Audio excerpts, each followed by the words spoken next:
দুপুর ১টার মধ্যে দেশের ৩ জেলার উপর দিয়ে ঘন্টায় ৬০ কিলোমিটার বেগে ঝড় বয়ে যেতে পারে। সারা দেশে দিন ও রাতের তাপমাত্রা প্রায় অপরিবর্তিত থাকতে পারে বলে জানিয়েছে আবহাওয়া অধিদপ্তর।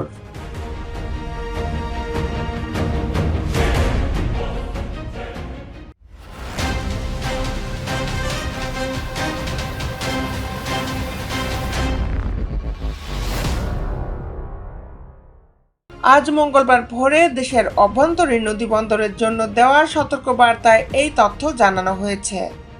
আবহাওয়াবিদ মোহাম্মদ ওমর ফারুকের সই করা বিজ্ঞপ্তিতে বলা হয়, রংপুর, ময়মনসিংহ এবং সিলেট অঞ্চলগুলোর উপর দিয়ে পশ্চিম অথবা উত্তর পশ্চিম দিক থেকে ঘন্টায় ৪৫ থেকে ৬০ কিলোমিটার বেগে অস্থায়ীভাবে দমকা ঝড়ো হাওয়া সহ বৃষ্টি বা বজ্রবৃষ্টি হতে পারে।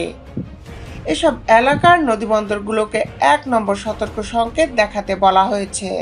এদিকে আবহাওয়া অধিদপ্তরের সবশেষ পূর্বাভাসে বলা হয়েছে, সন্ধ্যা ৬টা থেকে পরবর্তী ২৪ ঘন্টায় ময়মনসিংহ, সিলেট বিভাগের কিছু কিছু জায়গায় এবং রংপুর, রাজশাহী, ঢাকা ও চট্টগ্রাম বিভাগের ২-১ জায়গায় অস্থায়ীভাবে দমকা হাওয়া সহ বৃষ্টি বা বজ্রবৃষ্টি হতে পারে।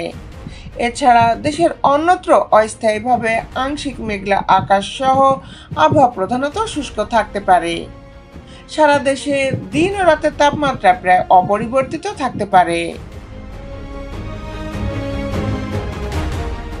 দেশ বিদেশের আপডেট নিউজ পেতে আমাদের সাথেই থাকুন।